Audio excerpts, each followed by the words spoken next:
Mesmo com medo haja, da Joyce Meyer. Já vamos aqui pro capítulo 20. Meu Deus, que livro maravilhoso, que livro maravilhoso. Eu tô assim impressionada, superou minhas expectativas. Eu sabia que era maravilhoso, pessoas recomendaram para mim, para eu ler aqui no canal, e eu sabia que era maravilhoso, mas superou minhas expectativas. Tem transformado realmente a minha vida. Então, se você puder, coloque o seu like no vídeo, inscreva no canal, compartilha esse livro que vai ajudar muitas pessoas, porque o crente, ele precisa estar ciente, ele precisa estar com conhecimento. E muitas vezes o crente trabalha de manhã, trabalha de tarde, estuda, tem filho para criar, tem casa para cuidar, tem comida para fazer. E não tem tempo para parar para ler, como eu paro aqui para ler um livro gostoso. Eu amo ler, né? Eu leio muito, muito, muito, mas as pessoas, muita gente não tem tempo, não tem essa oportunidade.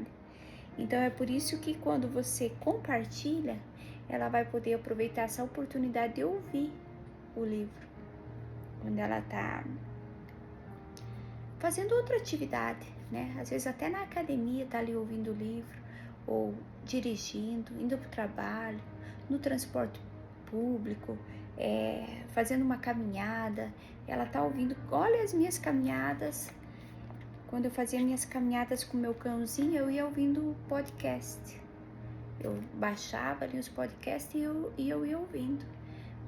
E olha como eu aprendi, cresci.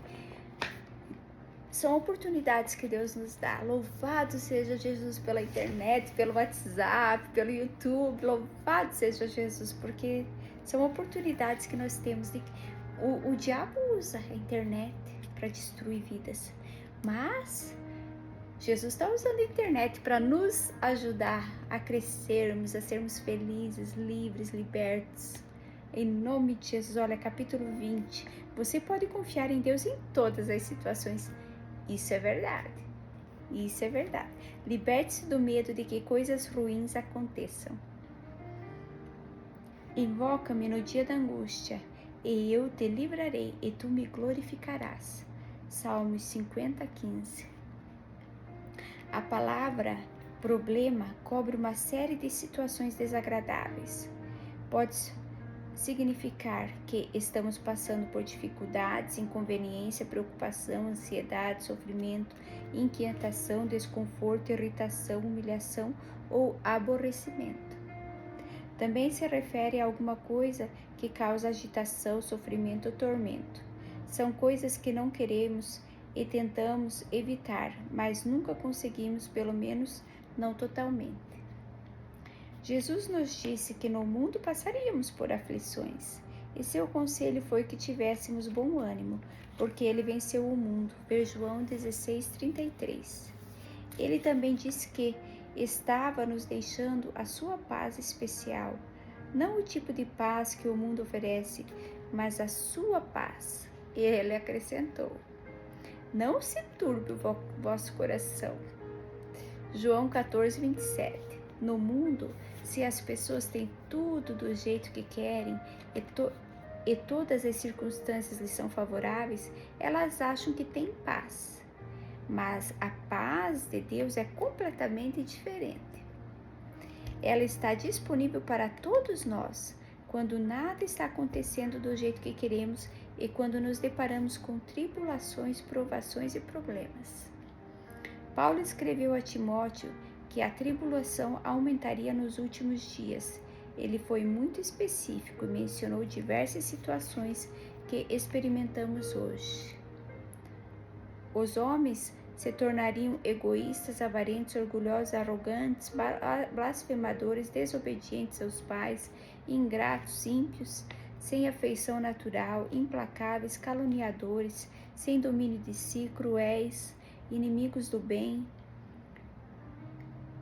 traidores, atrevidos, convencidos, mais amigos dos prazeres do que amigos de Deus. 2 Timóteo 3, 2, 4. Tais coisas ocorrem em um grau maior do que nos anos anteriores, e muitas pessoas estão amedrontadas por causa dos tempos em que vivemos. A Bíblia até diz que nesses tempos o coração das pessoas ficaria em estado de perplexidade por causa do medo. Ver Lucas 21, 26.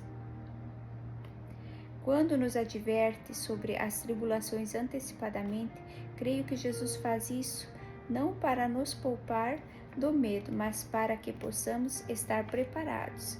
Aqueles que creem em Jesus não têm necessidade de temer, porque além de nos fazer advertências sobre como seriam difíceis os tempos do fim, ele também prometeu cuidar de nós e não permitir que sejamos tentados além do que podemos suportar. Ver 1 Coríntios 10, 13.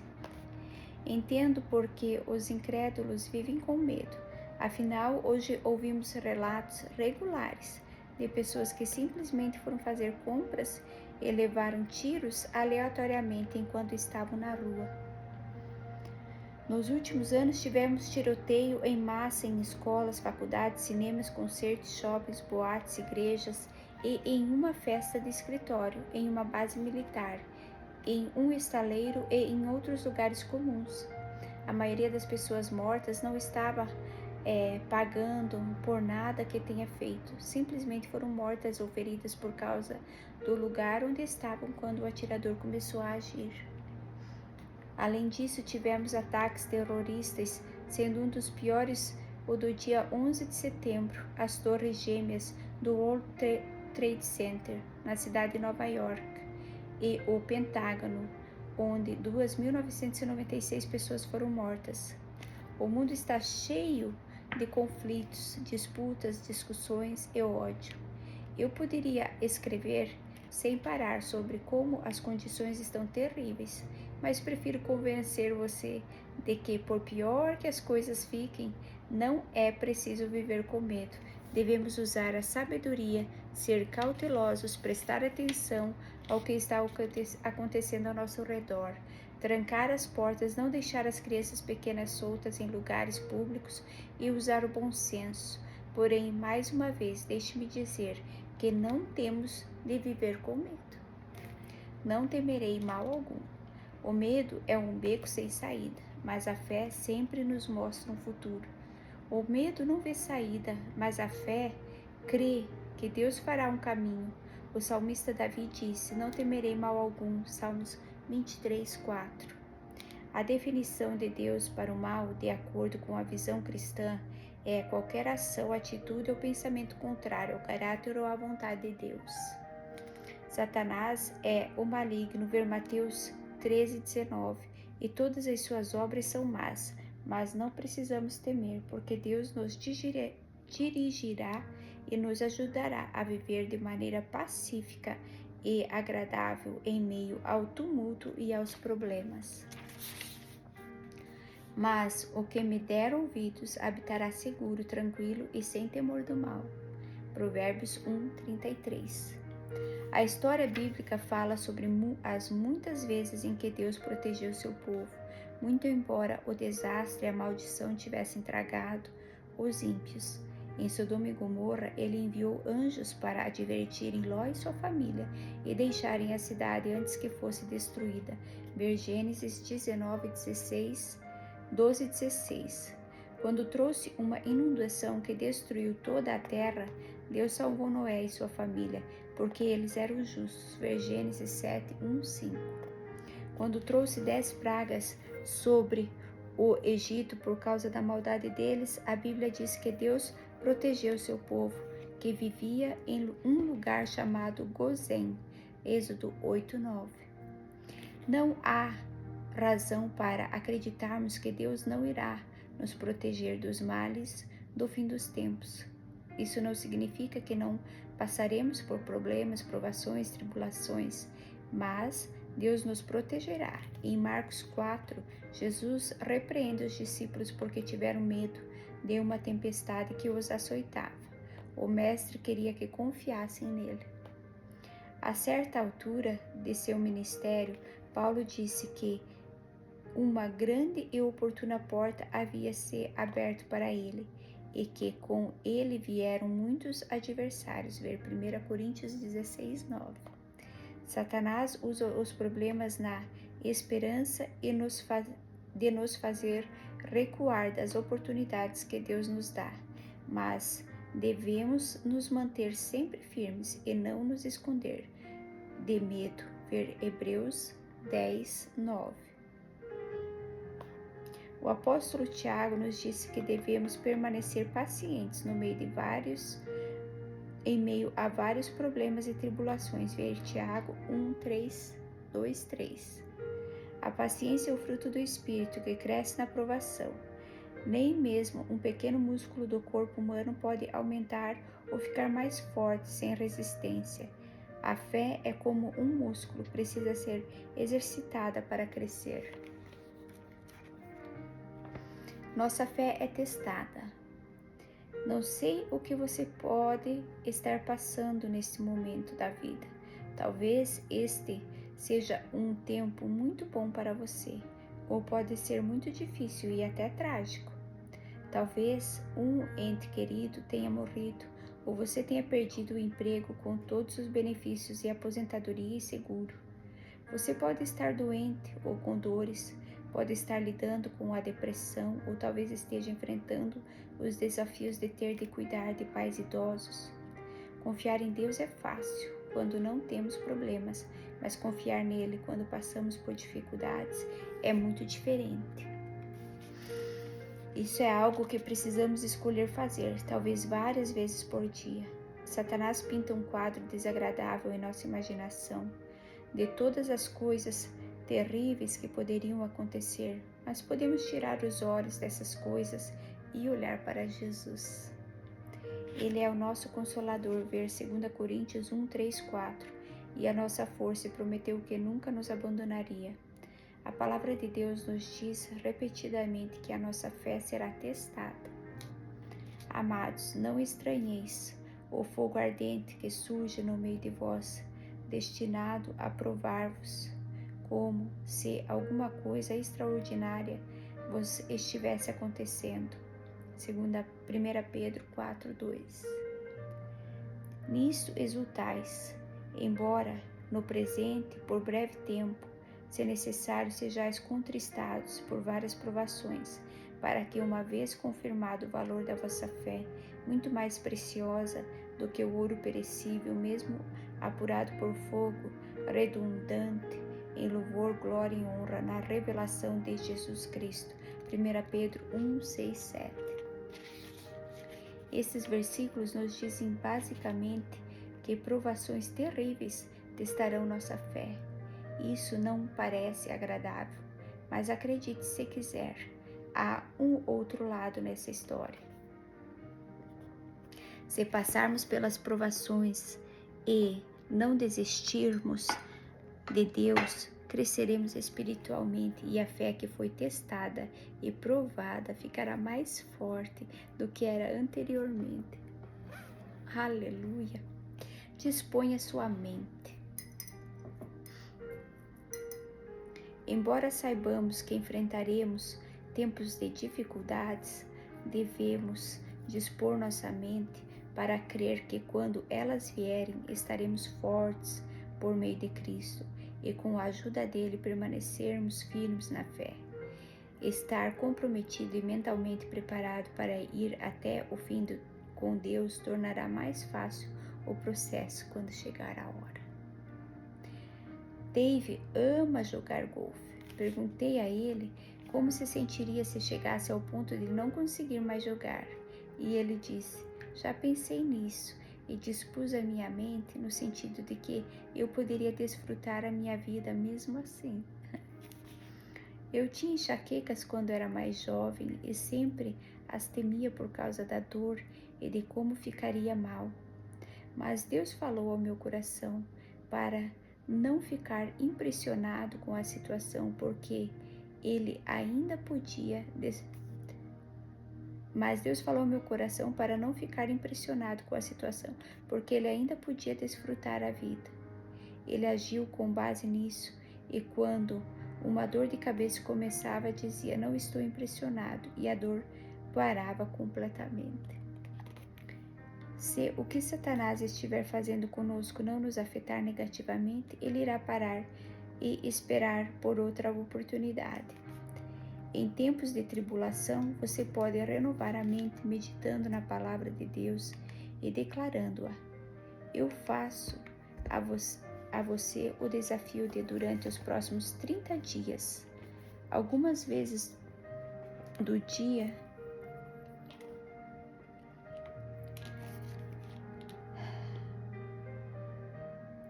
declarar as palavras do apóstolo Paulo.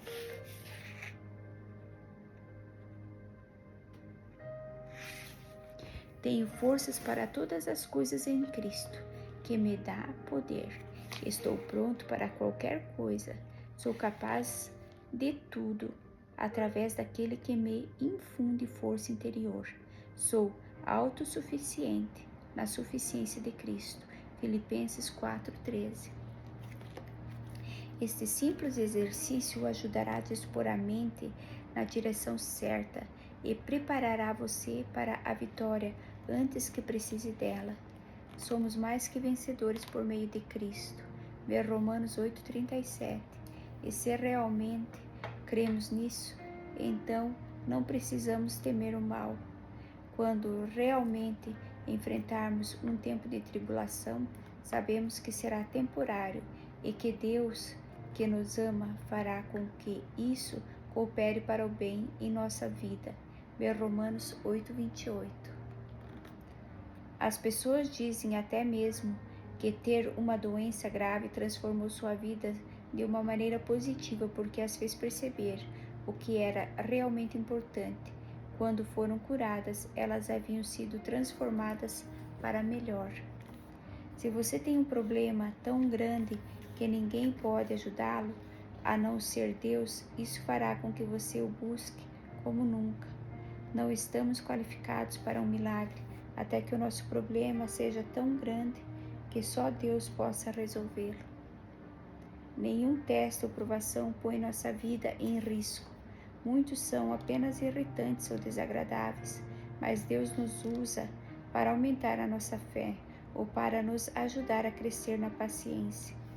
Pode ser que Deus queira que tenhamos mais compaixão pelos outros que estão sofrendo, mas, seja qual for a razão das nossas provações, manter uma atitude positiva e continuar confiando em Deus garantirá que isso nos beneficie a longo prazo. O que o nosso inimigo intenta para o mal, Deus transforma para o bem. Ver Gênesis 50:20. Dolorosamente maravilhoso. Creio que posso dizer, como muitos de vocês, que a minha vida foi sofrida. Lidei com abuso sexual, com divórcio, com um aborto espontâneo, com um câncer no seio e com 2 cirurgias de prótese de quadril, com uma cirurgia menor na coluna, com uma cirurgia de joanetes, com a rejeição, com o abandono, com a crítica e com julgamentos injustos. Lutei contra o medo, a dúvida, a ansiedade, a racionalização, o ciúme, a insegurança, a raiva e a amargura. E esse é só o começo de uma lista que poderia ser bastante longa.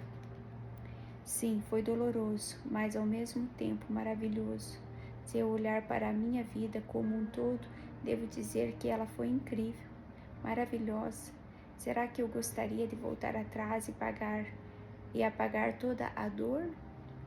Eu teria de dizer não, porque não creio que valorizaria as coisas boas em minha vida, como eu faço agora, sem ter experimentado o sofrimento. Até o abuso sexual na minha infância, por mais horrível e maligno que tenha sido, ajudou a fazer de mim a pessoa que sou. Não acredito nem por um segundo que Deus designou aquela experiência terrível para o meu bem, mas Ele fez com que as coisas boas resultassem dela. A maneira como a nossa dor nos afeta depende, em parte, da nossa atitude. Sei que provavelmente ouviu a afirmação: você pode ser amável ou amargo. e ela realmente é verdadeira. Sua atitude pertence a você. É algo que ninguém pode controlar, a não ser você. Conheci pessoas que enfrentaram provações muito pequenas e se permitiram tornar-se amargas e cheias de autopiedade. Também conheci outras a quem aconteceram coisas trágicas, mas que permaneceram gentis e úteis aos outros. Elas não têm o hábito de reclamar. Na verdade, parecem ser algumas das pessoas mais gratas que conheço. Elas fizeram uma escolha e uma escolha boa. Isso não lhes permitiu extrair o máximo da vida e usar a dor para benefício próprio e de outros. Adotaram a prática de abrir mão das coisas que ficaram para trás e de prosseguir para as que estão para a frente.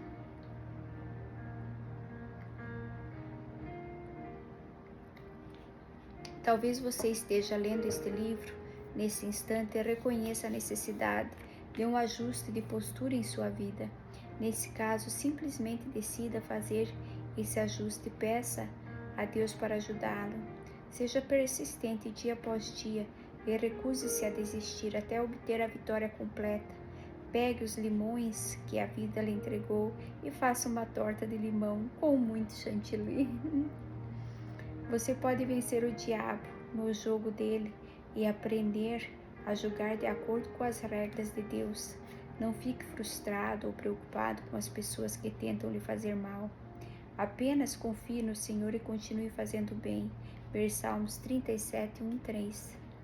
Filipenses 1:28 é um versículo maravilhoso que nos mostra claramente como Deus quer que respondamos às táticas do diabo.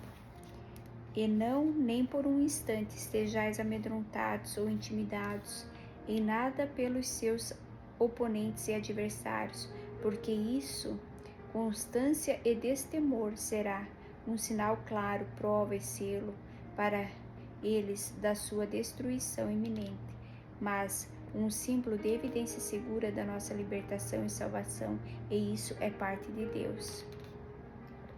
Este versículo me ajudou muito e creio que se você o estudar pensando nas palavras e no que elas realmente estão dizendo, ele o ajudará também.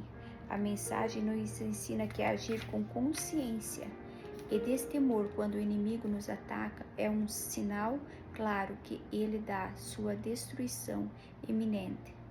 Para Deus é a demonstração cristalina de que a nossa libertação está a caminho. Em outras palavras, o diabo vê que não pode controlar você, e Deus vê que a sua confiança está nele e o liberta. Não vai durar para sempre. Seja qual for o problema que você possa estar enfrentando agora, ele não vai durar para sempre. Pense simplesmente nas outras coisas que você passou na vida e, no entanto, ainda continua aqui.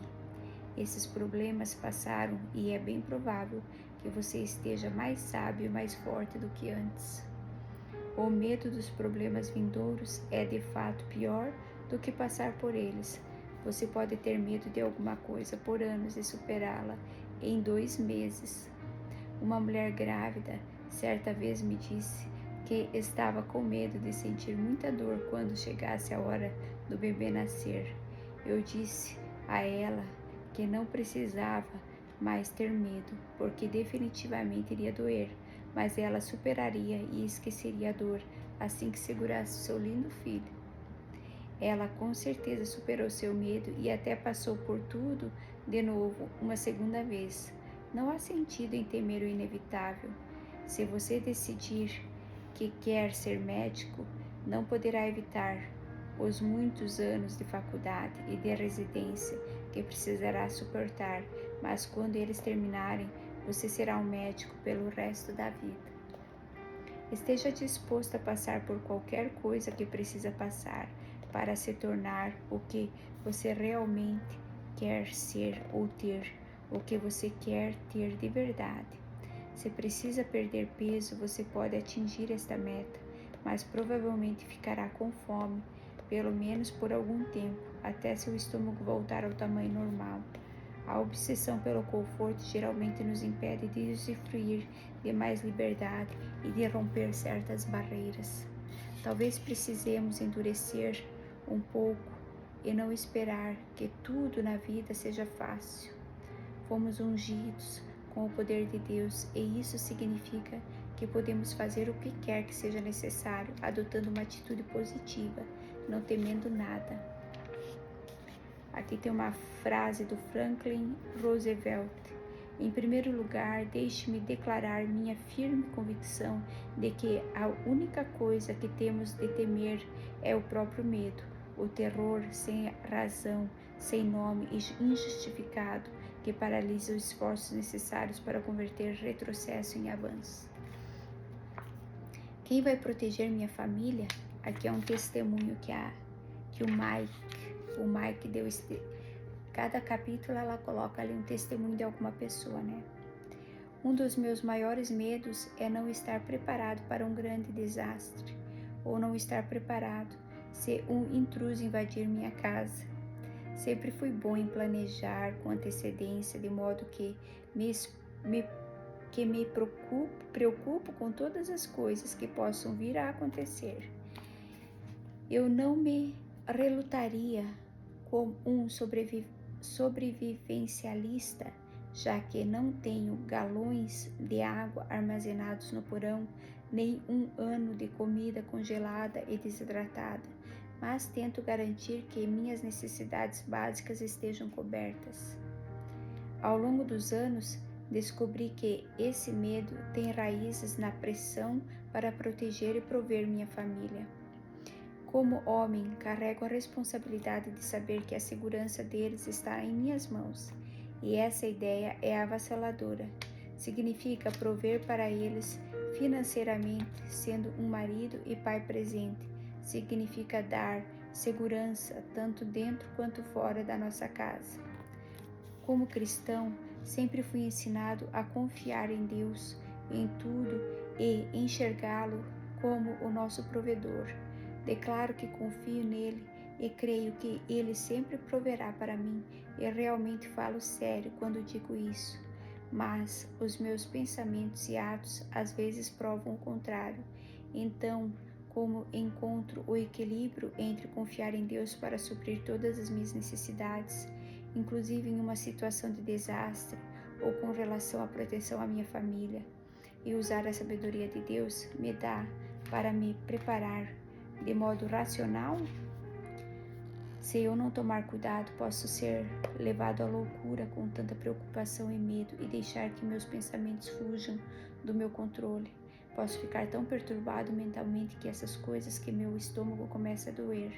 O medo pode até me deixar fisicamente doente, mas cheguei à conclusão de que não posso controlar tudo. Não posso estar 24 horas por dia, 7 dias por semana com minha esposa e filhos para mantê-los seguros. Nem sempre posso estar por perto para provê-los financeiramente, mas Deus pode. Ele é um grande Deus. Preciso dar a Ele um pouco mais de crédito. Ele conhece o meu coração e sabe que estou fazendo o meu melhor. Não preciso temer não estar fazendo o suficiente, porque Ele tem tudo sob controle. Mike.